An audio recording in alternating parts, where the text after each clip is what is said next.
Okay, we are live. All right, good morning and welcome to the House Environment Committee. This morning, we're going to be taking up H-132, an act relating to the taking of fur bearers, and we will hear from the bill sponsor first, Representative Hekowitz. Thank you. Larry Southwest, representative from Randolph. H-132 is a simple and short bill. It would disallow the use of bait to hunt fur bearers, such as coyotes, foxes, and bobcats. It would not affect trapping. Introducing this bill for many reasons, but you're going to hear those reasons from others very shortly, so I won't state them now and ruin the suspense. Thank you for considering the bill. Right, next up, we have Legislative Counsel, Michael O'Grady. Walk us through the simple bill.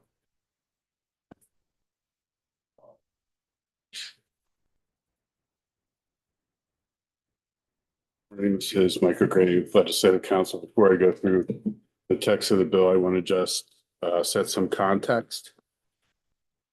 So there are four ways generally that people are authorized to take game in the state.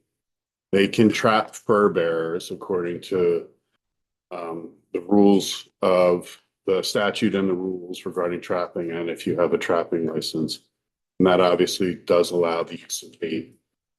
You can also take game with the use of a gun, the use of a bow and arrow, the use of a crossbow. There is no general prohibition on the use of bait when taking game, no general prohibition. But when you go into some of the statutes and more specifically into the rules, the Fish and Wildlife Board rules, bait is banned for taking of bear on use of, it's banned on Department of Fish and Wildlife lands. It's banned for the taking of turkey. It's banned for the taking of migratory birds. It's banned for the taking of deer, but it is not banned for the taking of fur bearers by gun, bow and arrow, or crossbow. And that is what this bill would do. It does not affect trapping, as the sponsor just said. This is about taking fur bearers with a bow, a crossbow, or a gun.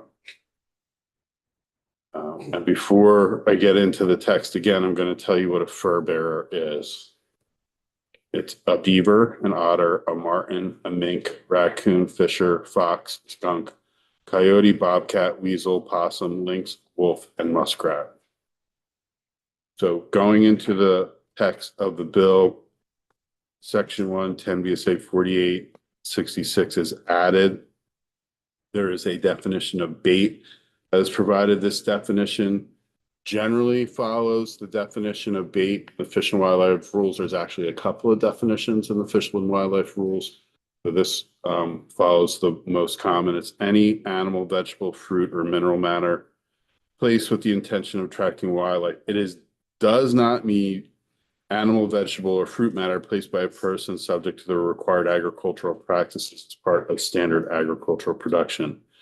If there are turkeys on your silage pit, on your silage pile, that is not baiting if you then take them. You can take those. Often farmers are recommended to go through USDA's APHIS service taking a nuisance animal like that, but it can happen. And so when a farmer is just putting out corn for their chicken and an animal comes in and the farmer takes that animal, that's not going to be prohibited underneath this bill. And then you will see on page 2, line 1, the general prohibition that no person shall take a fur-bearing animal by gun, bow, and arrow, or crossbow with the use of bait. And that is it. And that is largely how the bait prohibitions and the rules are used. No person shall take bear with the use of bait. Then on section 2 is the point assessment. Is everyone familiar with the point assessments? So there is what's called the uniform point system for each fish and wildlife violation. there is set out how many points you receive for that violation. And that's important because if you accrue a certain number of points in a certain amount of time, your license is suspended. If you accrue 10 to 14 points in 5 years, you have a 1-year suspension. If you accrue 15 to 19 points in 5 years, there's a 2-year suspension. If you accrue 20 or more points in 5 years, it's a 3-year suspension. Many of the Fish and Wildlife violations default to a 5-point violation. So if it's not specifically listed in the uniform point system and statute, it's a 5-point violation. This is being listed as a 10-point violation. So on page 2, line 14, taking fur bearers by gun, bow and arrow, or crossbow with a bait would be a 10-point violation. And that would subject to a person to a 1-year suspension of their license. There is a general financial penalty. It's usually up to $1,000 if there's no other specific penalty listed. And so there's no specific penalty listed, so it will be up to $1,000 in a penalty. And then last, section 3 of the act takes effect on July 1, 2025.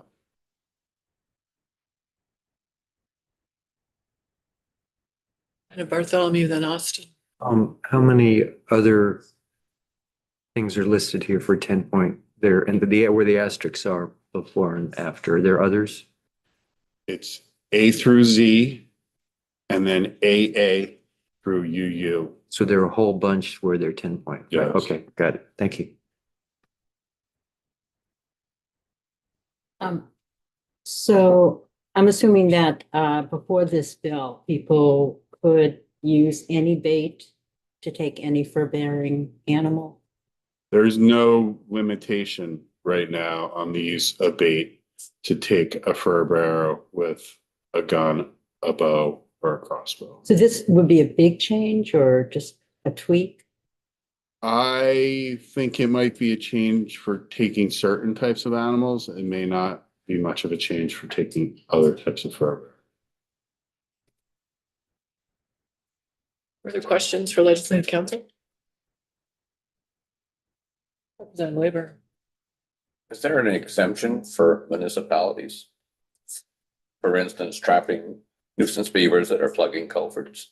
So this isn't trapping. Remember, this is bow, crossbow, bow and arrow.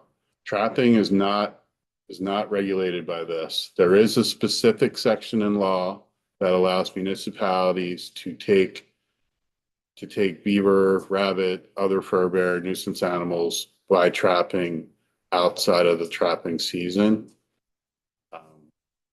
So that's already in statute. Thank you. Representative North. What problem do you see as this bill trying to solve? I think there are people that are concerned that baiting is being used in a way that, well, let me step back. Generally, I think there's a hunting ethic that considers baiting to be unfair. If you follow some of the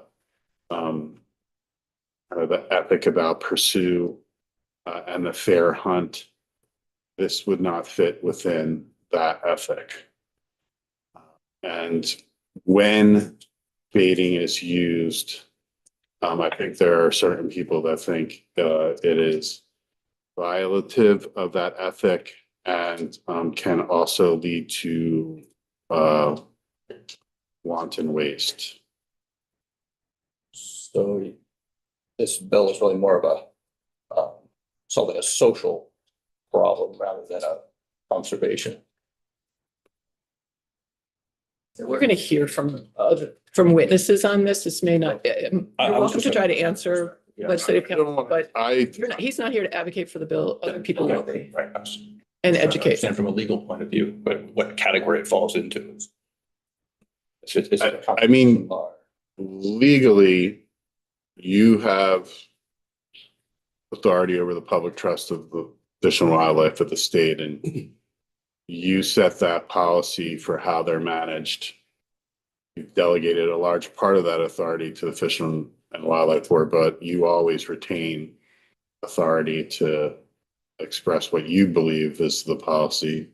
And this is not, banning bait is not unusual in certain states. In other states, it's an accepted practice. Do you know the states where it's been banned versus? Oh, I haven't looked at that in a while, but I can get that for you. Further questions for legislative council? Representative Tagliavia. Refresh my memory, last session and the session before, there was fur bearer debate. How does this differ? I believe there was some coyote hunting issues last session and the session prior. How would you consider this different? Don't think they relate, except they do address the same category of animals. That's the only similar. The provisions that were at issue over the past couple of years were hunting coyote with dogs. This is not about hunting coyote with dogs at all. The other provision was the best management practices for trapping, and this is not about trapping either. But a coyote is a fur bearer, and the animals that you can trap are fur bearers. So that's the only, if you put the Venn diagram together, that's the only crossing of the Venn diagram. All right. Thank you. Next, we will welcome Sarah Gorsline from Project Coyote. Everyone. 20.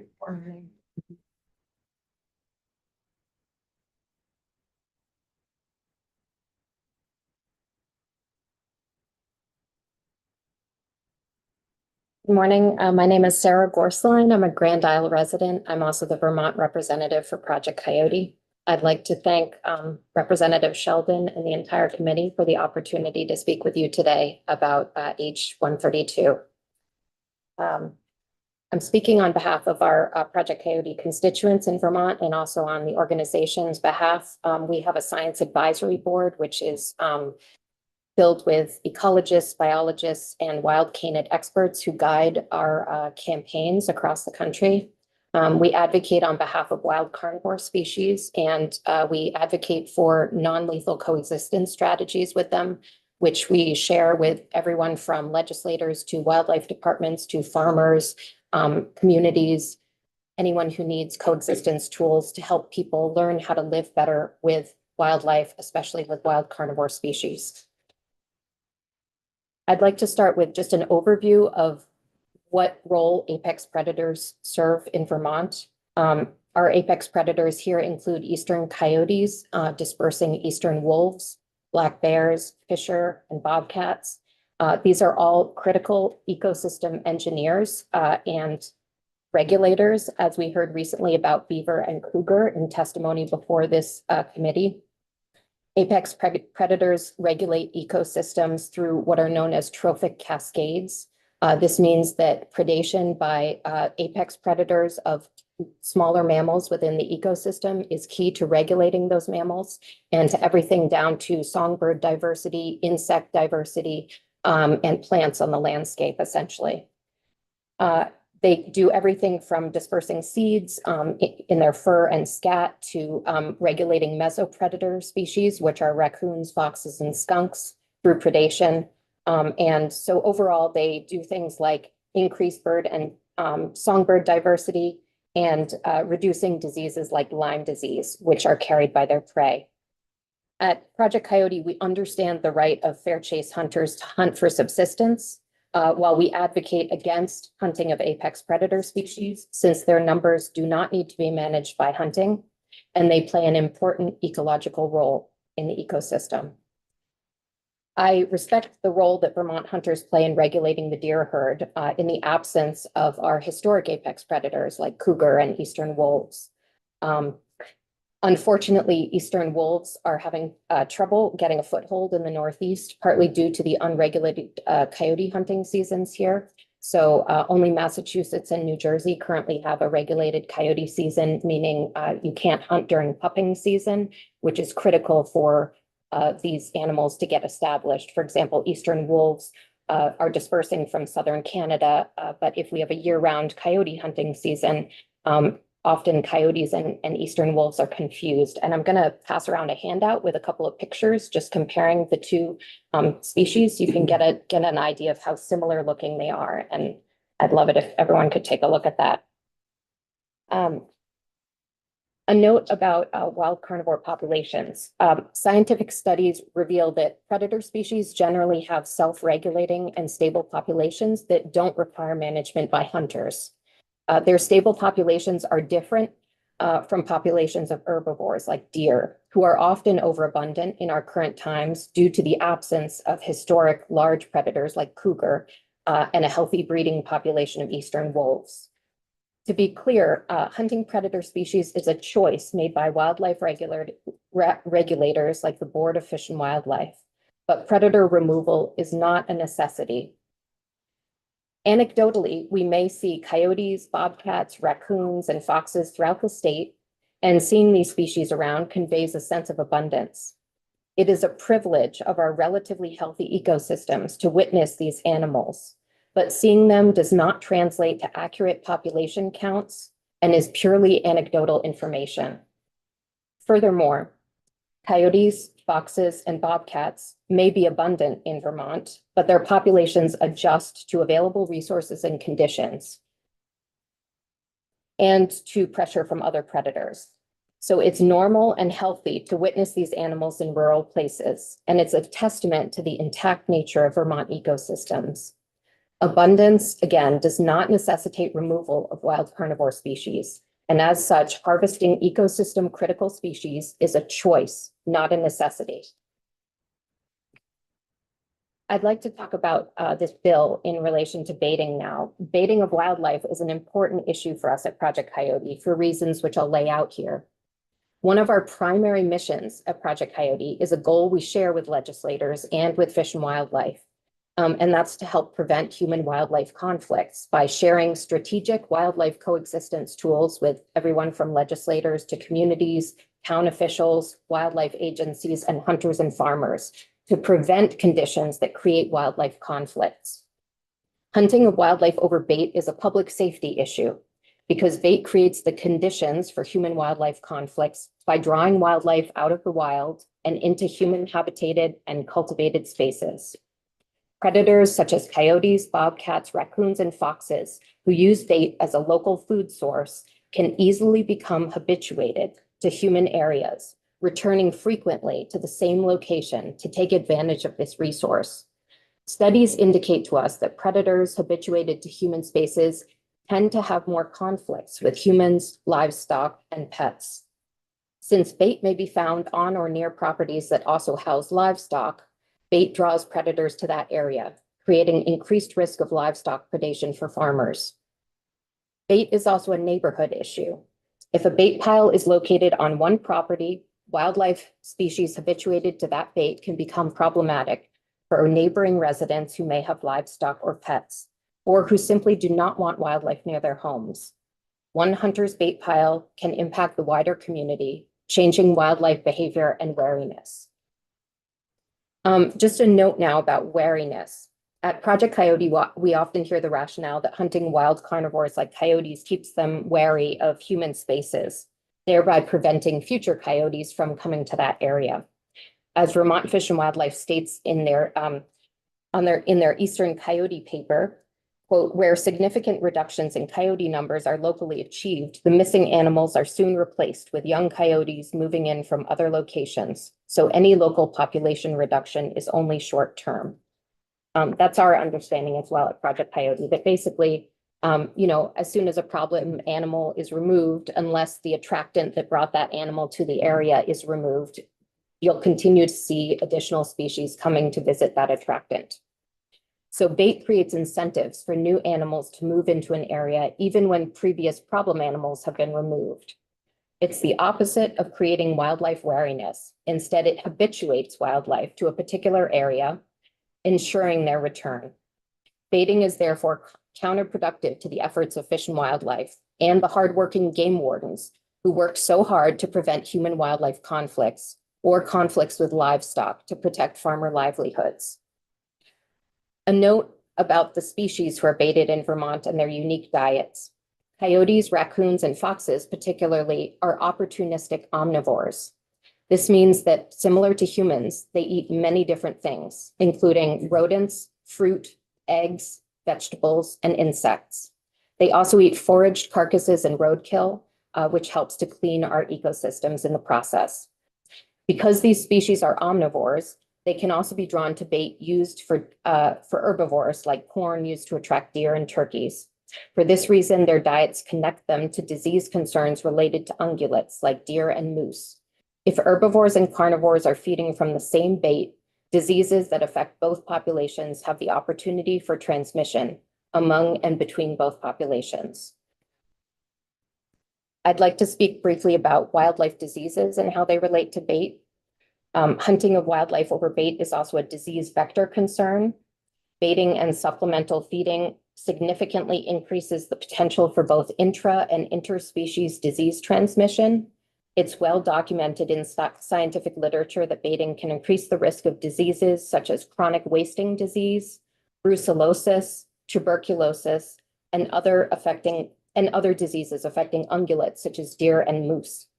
Scientific studies, including a 2013 study by Sorensen and others, a 2015 study by Nichols and others, and a 2018 study by Cosgrove and others, show that bait can increase these diseases in herbivore populations.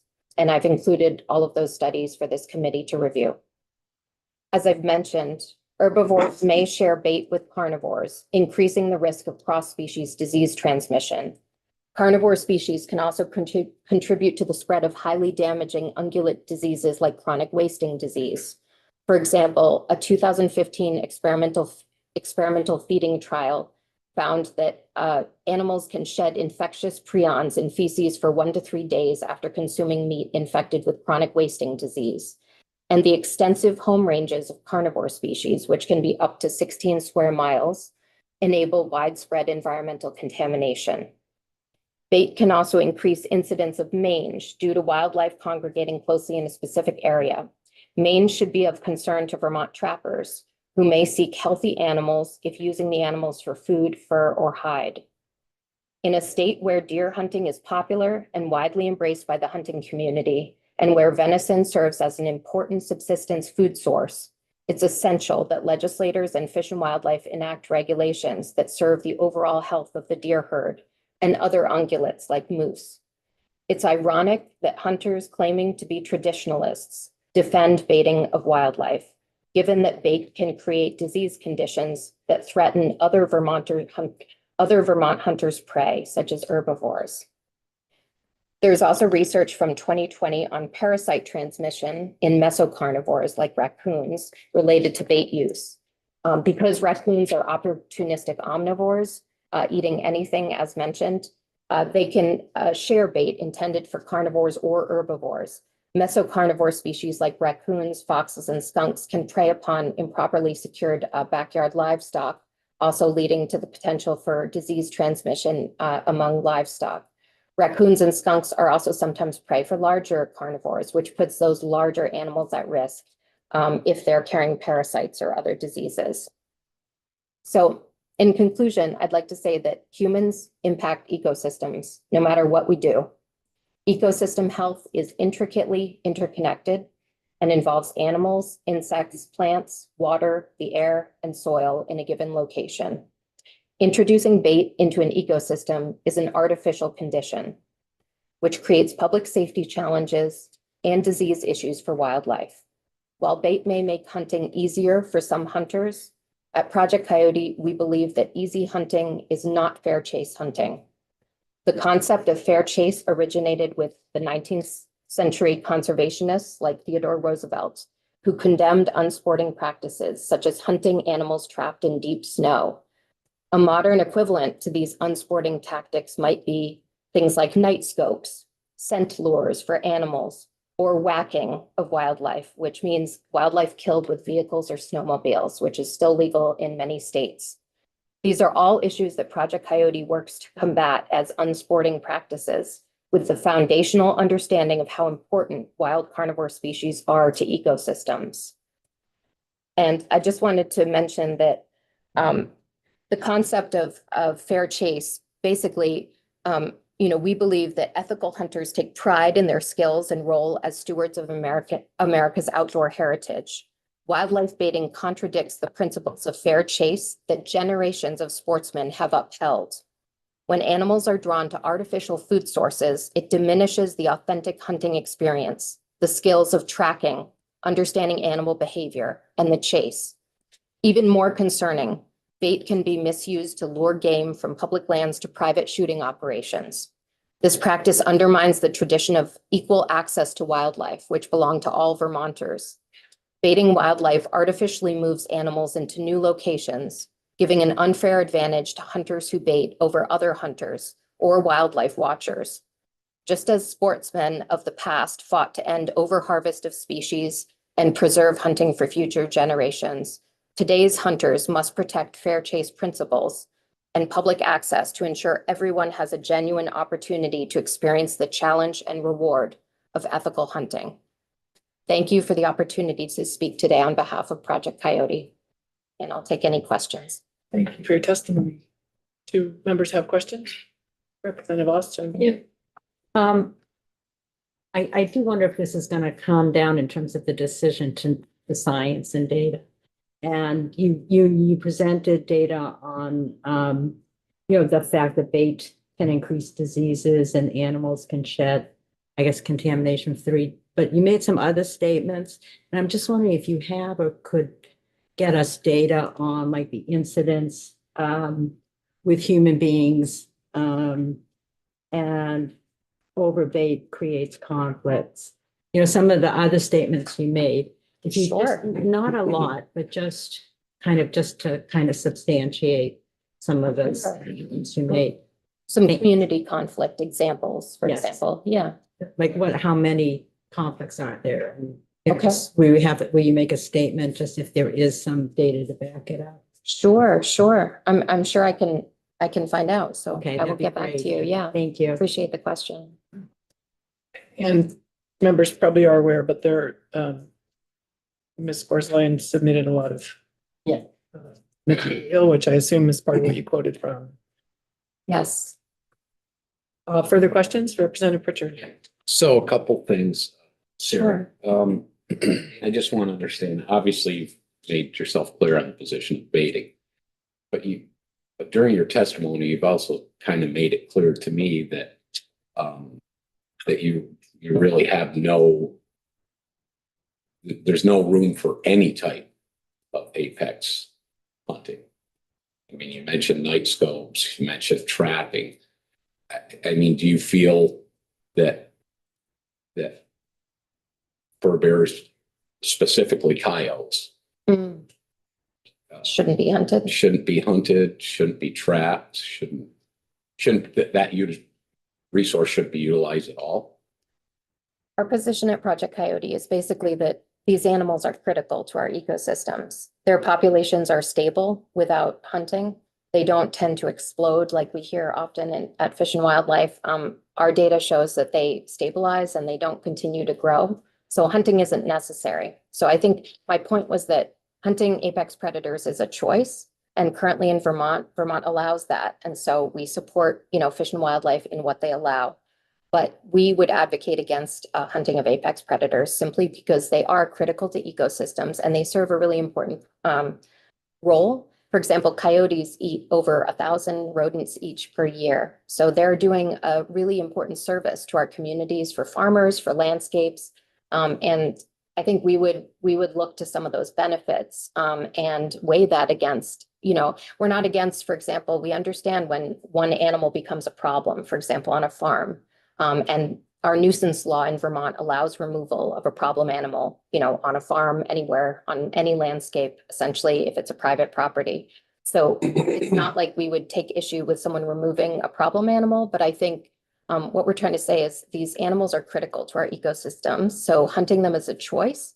And I think as we proceed into the future with biodiversity loss we're seeing and ecosystems becoming less stable, we should question that as we proceed, why we are hunting apex predators and for what purpose. Well, I am because and the reason is you say their populations are stable. Mhm. Okay, well, we've been hunting them for years and years and years. So we've not affected their population whatsoever. Understood. They still play the role in biodiversity. And getting back to the choice, this is my concern. Deer hunting is a choice. Bear hunting is a choice. Duck hunting is a choice. Sure. And really, to me, this is troublesome. So Representative Pritchard, I have to interrupt and just say, we don't debate with the witnesses, and you'll have a chance. I'm not debating. You'll have a chance to share your perspective with the committee at an appropriate time.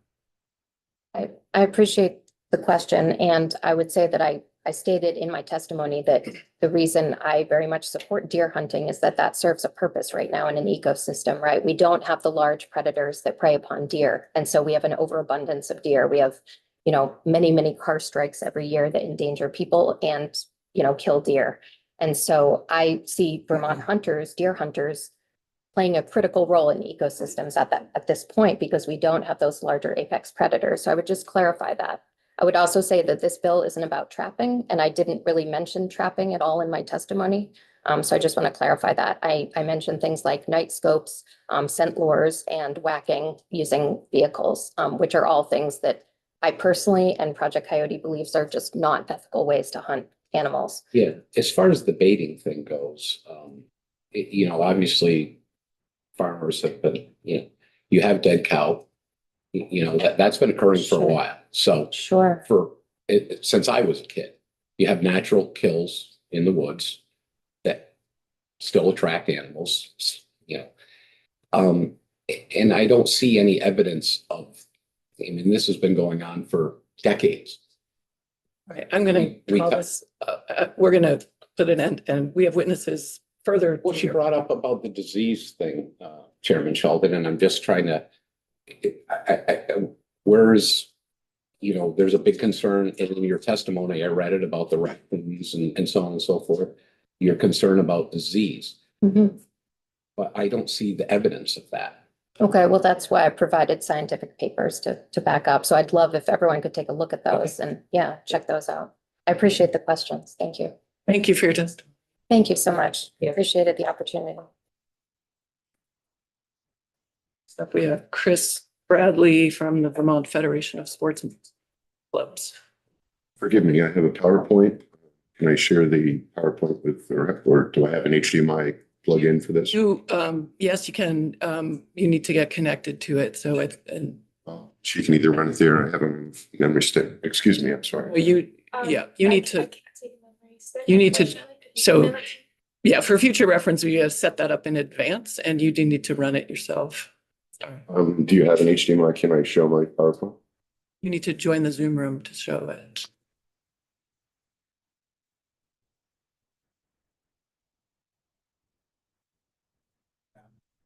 There's a link on the website. Send that to your email. Federation of Sportsmen Club, please.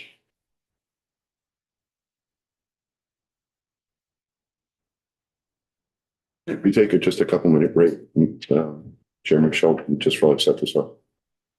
Go for it. I'll decide if we need a break. I'm going to make a public service announcement and just say any other people who would like to show a slide presentation, please join the Zoom room now.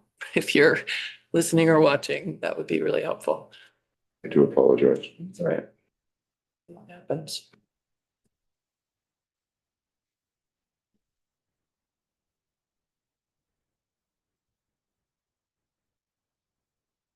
It'd be more advantageous to switch to the next presenter and I'll just roll. Sure, we can do that if I do apologize. Amy Stewart is available. Zoom. She's available on Zoom, so.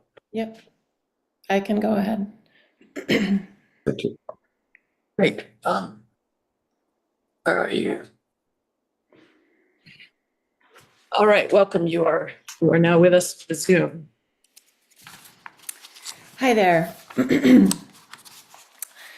Good morning, and thank you for allowing me to speak in support of this bill. First, I would like to share some of my background, and then I will tell you how this bill would bring some good to a very tragic and unnecessary event.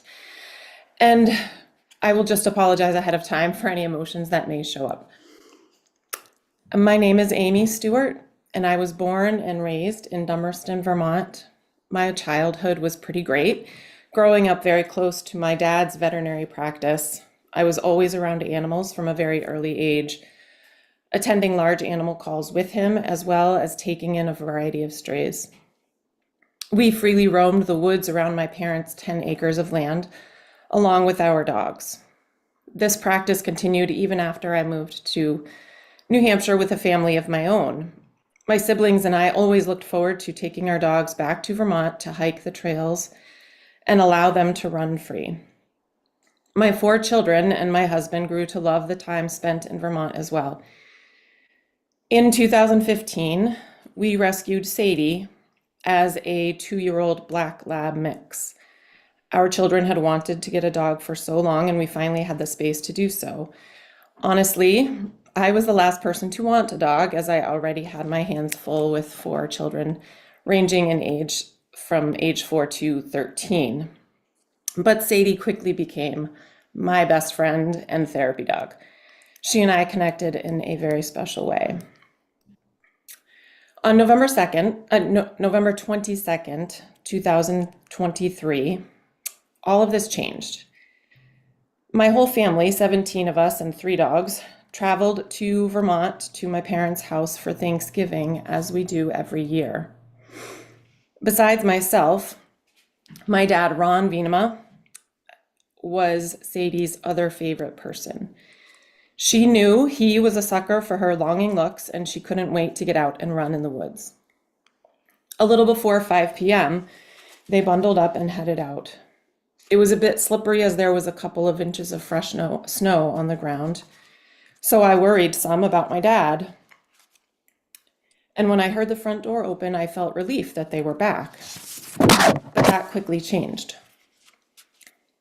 The next moments are imprinted in my brain. I really hate how clearly I can remember it all. I heard my dad say, "I need help. Sadie's been shot." He told my mom to call the emergency vet in Deerfield, Mass. I was in disbelief. How is this happening right now? And maybe it isn't too bad. My sister, my dad, my 16-year-old daughter, and my 19-year-old niece ran down the hill in the darkness with a sled. When we got to Sadie, the wounds I could see were horrific, and there was so much blood. She was still alive, though, and our focus at that time was only to get her to some help. I know my dad wished he could bring her to his clinic 5 minutes away, but he had since retired, and I think he already knew her injuries were too severe. We struggled to get her onto the sled and up the hill. It took everyone's strength, as she wasn't a small dog. Finally, in the back of my minivan my dad drove, and I crouched in the back with her. Sadie struggled to breathe, and I will never forget her eyes as they looked up at me. I tried to put pressure on the wounds, but there was so much blood. I kept telling her to hold on, but she took her last breath just before we pulled into the vet's about 30 minutes away. They rushed her back, but ultimately her injuries from the bullets were just too much. We had to say goodbye. Walking out of that vet office without my sweet Sadie was simply heartbreaking. And even now, I struggle to find the words to describe the emotions that followed.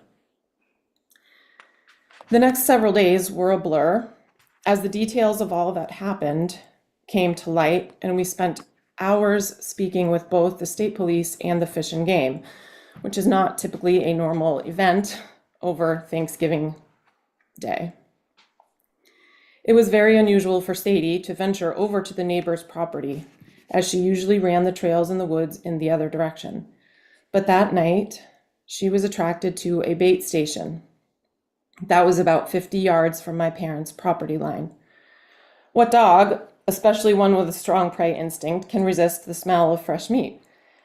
As Sadie followed her nose to the bait station and her curiosity got the better of her, my parents' neighbor mistook her for a coyote and shot her. Twice. We were horrified to learn that what he was doing, shooting into the dark from an open window in his house, was actually legal. Almost everyone we spoke to has said the same thing. How is that even legal?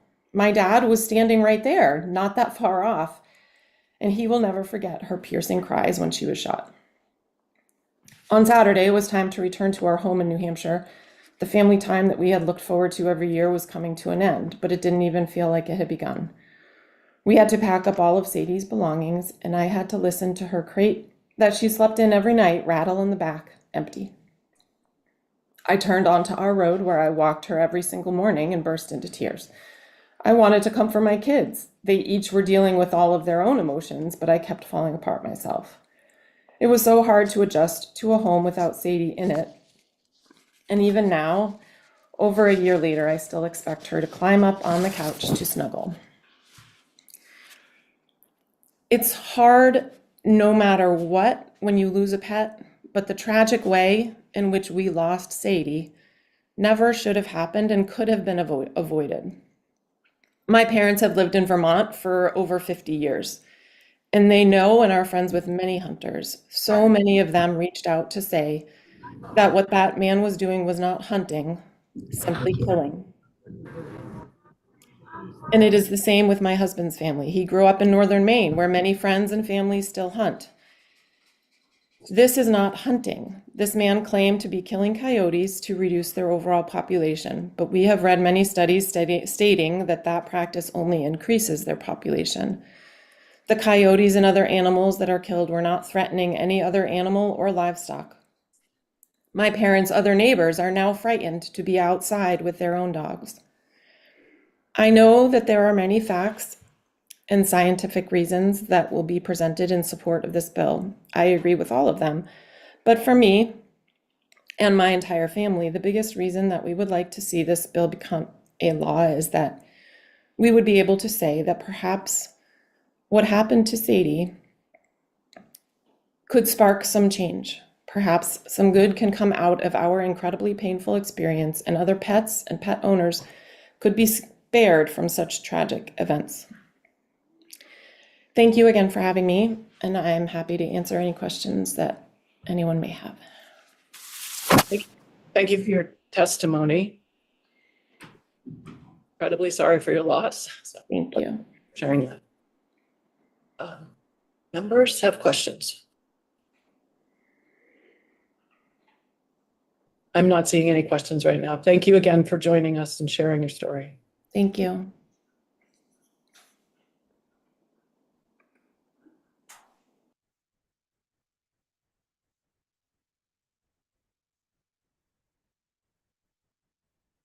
Bradley.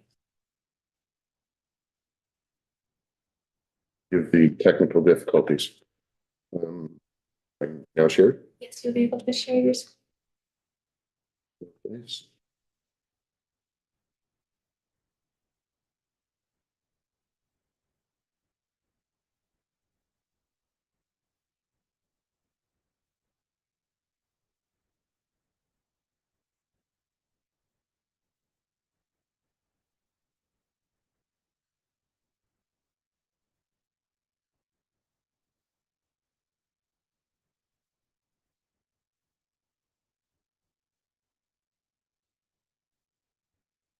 There. Excuse me. My name is Chris Bradley. I have the honor of being the president and executive director of the Vermont Federation of Sportsmen's Clubs. We've existed in Vermont since 1875, and in fact, this is our 150th anniversary of serving Vermont. Here to discuss H132. We believe that H-132 is primarily focused on coyote hunting. Couple of basic facts: all fur bearers populations are very healthy in Vermont. Coyote is prevalent and is well established and with a growing population. As far as coexistence goes, we really have no choice. Whether you like it or not, they're here to stay. These are very adaptable animals. They're found in all 50 states, contiguous 50 states. I guess we could say they're an invasive species, but we back away from that because they are now absolutely part of the Vermont ecosystem. They eat just about anything and everything. They can thrive in both rural and urban environments. We do understand about wanton waste. In fact, we supported the wanton waste bill. We do not suggest coyote extermination. It's likely impossible. We do strongly suggest support control of coyotes. Why would we want to control coyotes? Coyotes displace bobcat and fox. They mostly share the same habitat, except for urban environments, which coyotes have become very adapted to. They mostly prey on the same food sources.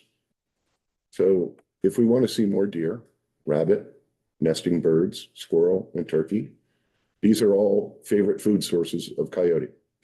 They're also favorite food sources of, say, bobcat and fox. We all should understand that coyotes have developed compensatory reproduction.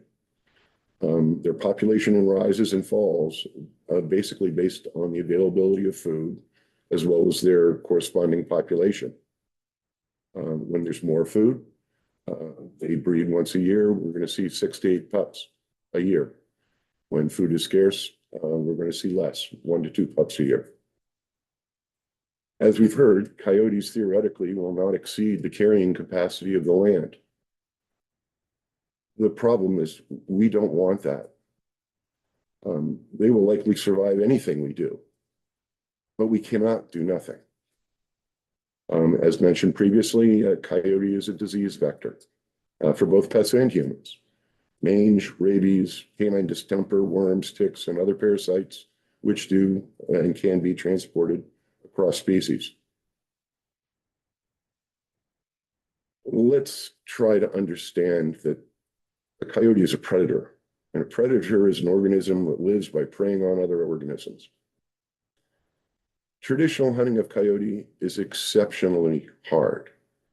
You don't just go into the woods and see coyotes frolicking around. These animals have an excellent sense of sight, smell, and hearing, and they typically avoid humans.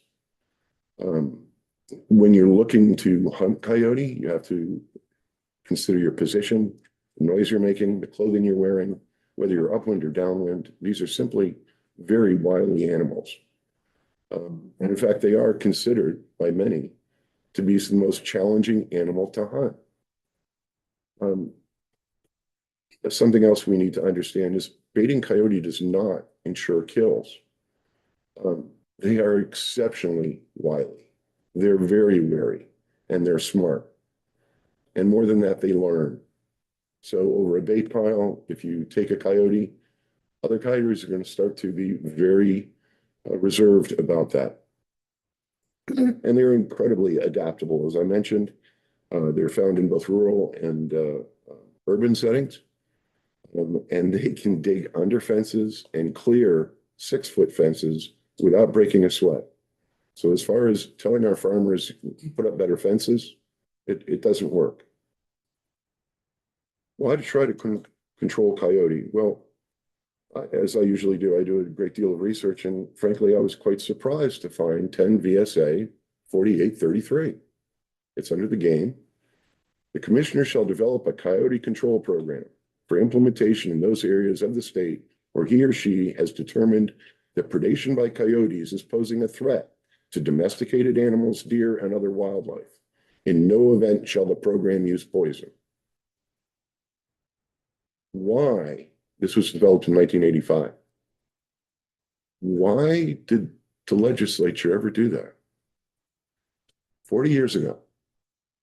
I have to say that a likely reason is the fact that 4 years ago, our representatives and senators were more in tune with our landscape. They weren't so urban oriented. They knew firsthand what coyotes can do, especially to farmers. So what would a coyote control program look like if we were ever to implement one?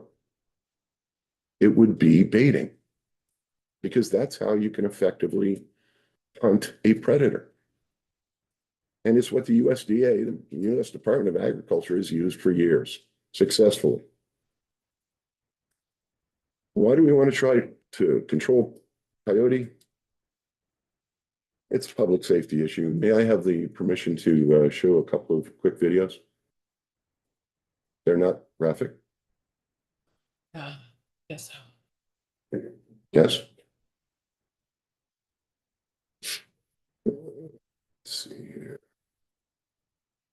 Start with this one. This is on Huntington Beach.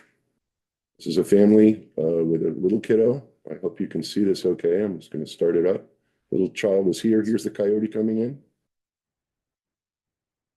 Coyote just took down a toddler. It's not playing. What state is this in? This is in California, Huntington Beach, California. I'll stop that one.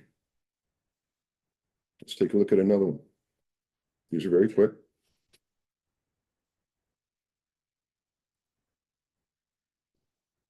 I guess I want to just draw your attention to the bill before us. And like you haven't commented on, I don't believe, like you're saying it's all about coyote. It actually covers other fur bearers and it is about stopping baiting. Are you advocating that you're in favor of baiting? Yes, we have to. It is a necessary tool in our toolbox for controlling an apex predator. And honestly, I think within nature, apex predators periodically have to assert dominance. And I have to say that we're the apex predator, not coyotes. And the reason fur bearers that would be covered by this? Well, fur bearers over bait piles, are we talking bobcat? Because if we shoot a bobcat, that has to be reported. All of our populations are growing despite this activity. So it's a method of controlling coyote, Jerry Schultz. Just checking, because there's other fur bearers covered by it. I'm hearing that you are in favor of baiting for coyote. Yeah. And there are other fur bearers that would also be covered by it. If we go after coyote and we have put bait piles, which do occur naturally as a result of deer hunting, you field dressed deer, there's going to be a bait pile, farmers bring them out. You have the option of what you're taking on a bait pile, whether it's fox or raccoon or coyote. The fact of the matter is, if we're looking to control coyote, which is really what I have a huge public concern over videos just like this, how do you control that coyote unless you're using the most effective method? So I think it does tie in. There are other fur bearers, but as I started out, I believe this is really a coyote-focused bill, as we've just heard. Forgive me, this is another quick video, and then I'll continue with my presentation. This is a mother. You can see her walking a little child right here. This is in front of an adult. We're going to see a coyote come out. You will not see anything graphic, but watch the shadow. Enough of that one. Just one more. That was California also. That one was New Jersey. This is all over the states. What we're seeing here is a man just pulled into this parking lot. He took his toddler out of the second seat, put her on the ground, went around to retrieve something out of the front seat. Broad daylight. A coyote takes on a child. Stop that and go back to my presentation. These are not isolated by any stretch of the imagination. These are stories, and frankly, pulled together fairly quickly just with a simple internet search of coyotes doing bad things. Woman attacked by coyote while walking on upstate New York trail. Coyotes killing pets. Salisbury couple in Vermont, attacked by rabid coyote. Mystery predator kills goats. Coyote attacks in Tucson. Coyotes cause big livestock damage. 3 coyote attacks on people in Northwest Calgary. Woman uses stick to fend off coyote chasing her. These continue. These are not good stories about animals. These are animals that have invaded human space and are attacking people. I guess specifically, I'd like to draw your attention to a Facebook page, Nahant Coyote Victims. This was specifically set up in Nahant, Massachusetts, where coyotes came in. These are people living in fear of coyotes. Every time they see a coyote, they've been educated to wave their arms and bag pots and pans. We've been conditioned to accept coyotes. There's a couple of other links here that I would draw your attention to, just for sources of information. Just to put a fine point on this, prior to coming in this 2 nights ago, I just sat down and said, YouTube, look up coyote attacks. This was just a short list done in about a half an hour. These are graphic. In fact, in Nahant, they now have a booming business of selling coats that go over a dog with spikes coming out of the collar. All over the dog wears a spike uniform, specifically because coyotes come in and grab by the neck. So certainly they're trying to live with coyotes. We have to control coyotes. Farmers. Have we spoke to farmers about what their general feelings are on coyotes? They require effective and direct means of dealing with coyote and other predators. Calves, chickens, goats, pigs, beehives, crops. We certainly can't use poison. So how are we going to control these animals? Hazing and education, they do have a place. Banging pots and pans, waving your arms, scaring them off. The problem is they learn. If they go out and haze in public parks at 6 a.m. in the morning to scare off the coyotes, they learn to come at 5 or at 7. These are incredibly adaptable creatures. Hunting has its place, and baiting works. It's been going on for years and years and years, and as the representative said, we don't seem to be diminishing coyotes. And in fact, I have to argue that perhaps because this activity is going on right now today in Vermont, we're pushing back so that we're not seeing the level of attacks that are going on in other parts of the country where coexistence has been unequivocally embraced. This has served, in our humble opinion, to try to keep the coyote population in check. We already know we're not going to be able to exterminate them. The best we can do is control them, and we do not want them to reach carrying capacity. There are certain other species that require control. Look at what's going on in the Southwest with the wild hog infestation, where they're taking them out with reckless abandon. Rodent infestations, infestations, and coyote. I guess I'm going to conclude by asking, why is H-132 even here? This is a Fish and Wildlife Board issue with the department. If the department and board have been petitioned, but the answer was no, then why are we here? If the bill has not been petitioned, why are we here? This bill is backdooring the expertise of the Fish and Wildlife Board and Department, period. The Fish and Wildlife Department and Board is who we trust with all our wildlife. They have done and are doing and will continue to do an exceptional job at that. Virtually all game species are abundant and flourishing. with a nod to shared children over moose, because there is an issue with moose. This bill is nothing more than a ban on coyote. If that is the intent, then let's have that discussion. Our answer is going to be no. Let's stop perpetual whittling at methods of control that are based almost entirely on emotion. Effective management tools are not always pretty. After careful consideration, and this is not the Federation of Chris Bradley. This is a federation according to all of the 50 member clubs who send delegates to my meetings.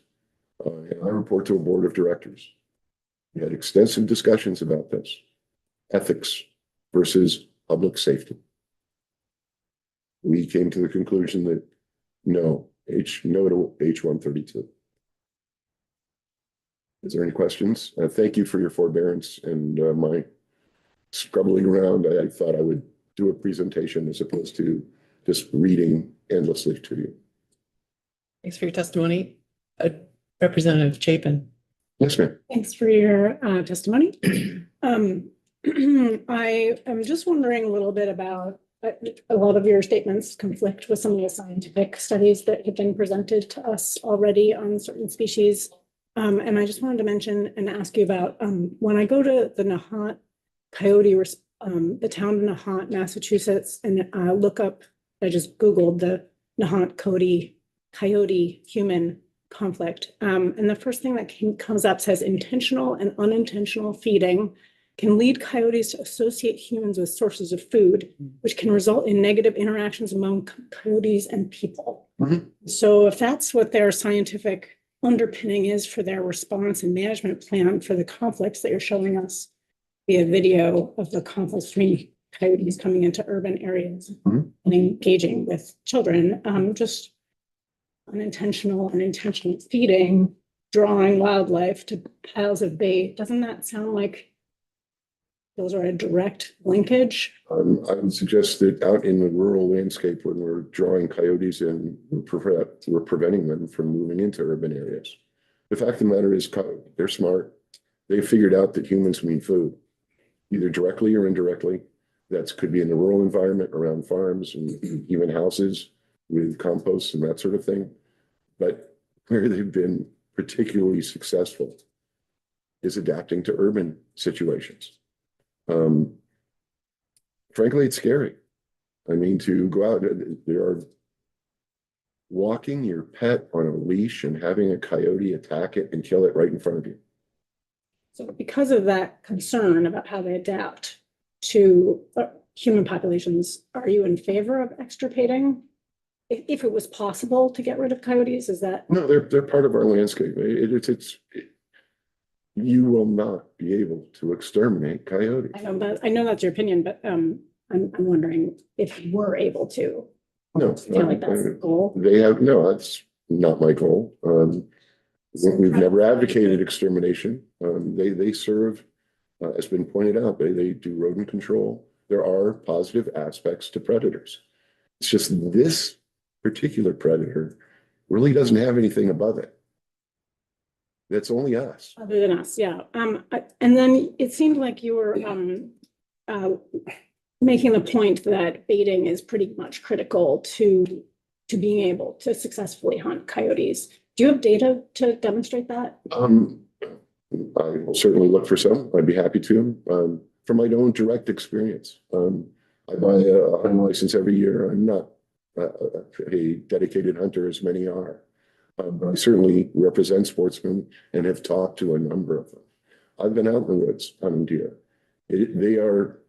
You just typically don't see coyote. They see you long since, and in snow like this, they're running deer. Deer breaking trail, and I don't want to get into the gruesome aspects of what happens when a coyote runs deer, but it's not pretty. It's deer are going to be breaking heavy snow. Coyotes are just following the trail. So the statement that you made that baiting is critical to being able to successfully hunt coyote was based on anecdotes, not data. No, it's quite effective at killing coyotes. If I will certainly I certainly we're not, I don't think you made the point that it was effective. I think you made the point that it is one of the only ways that you can successfully. if it's not effective, why are we considering this? I didn't say it's not effective. I'm trying to ask you about your statement that I thought you were trying to make the point that baiting is pretty critical in order to successfully hunt coyote. I would suggest that it's a very necessary tool for controlling. And I guess just anecdotally, I mean, I know this is probably it. When I go fishing for trout, I don't use an empty hook. I put a worm on. Is that baiting? Is that unethical? Interesting. Kyle. Thank you for answering the question. No, I don't mean to be evasive. No. Okay. You answered my questions. I guess I'm curious on a related note, many coyote are taken baiting versus other methods. No concrete numbers to deliver to you because of wanton waste, which coyote was purposely exempted from wanton waste. Although honestly, most of the hunters I know that are using bait piles, if it's not a mangy coat, they'll take the coat, even though there is no wanton waste law specific to coyote. The hunters are not just. You still need to use the coyote when you take it. Yes. It's covered on the want waste. A coyote was exempted from wanton waste, but I'm saying that the coyote and crow, but most hunters are not just going to shoot for the sake of killing an animal. They are still going to try to use the coat unless it's manged.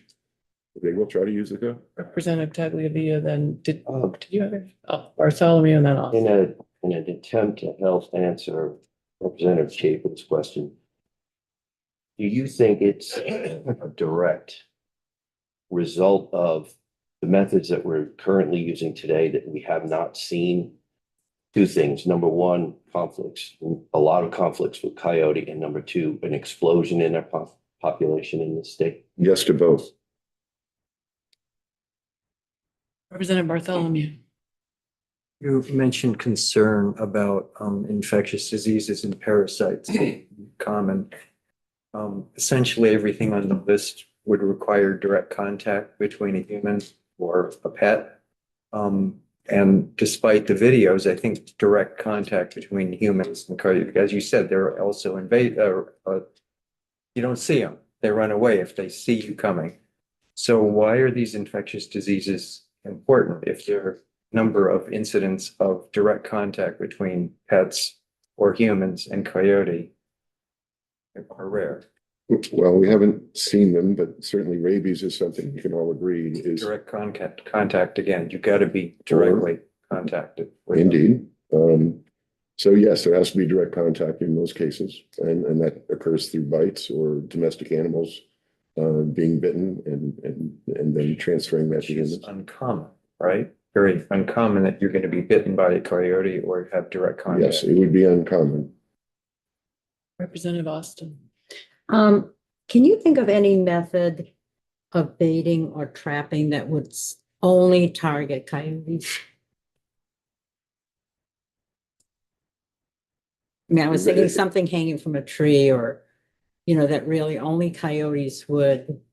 I know that all the animals go after the bait most likely, but I'm thinking of a method that only coyotes could be trapped or. Trapping, different story, but Yeah. but certainly still part of the same solution. It's another tool in our toolbox. But not baiting. I can't think of any other. I mean, these are incredibly wily critters. Thank you for your testimony. Thank you. Michael, did you check on, I'm just curious on clarification on how coyotes are covered under wanton waste. So remember, there's two main requirements under, well, one is retrieval. When you knowingly or intentionally kill an animal, you are required to make an effort to retrieve that animal. That applies to coyote. Then there's a requirement of use of the retrieved animal. and Coyote is exempt or accepted from the use provision. There was testimony that at times of the year that their hide is not usable. And that was part of the final resolution of the bill. But you have to retrieve it. You still have to retrieve it and you still have to dispose of it, as provided in the law. Thanks for your testimony. Thank you. We'll take a 5-minute break.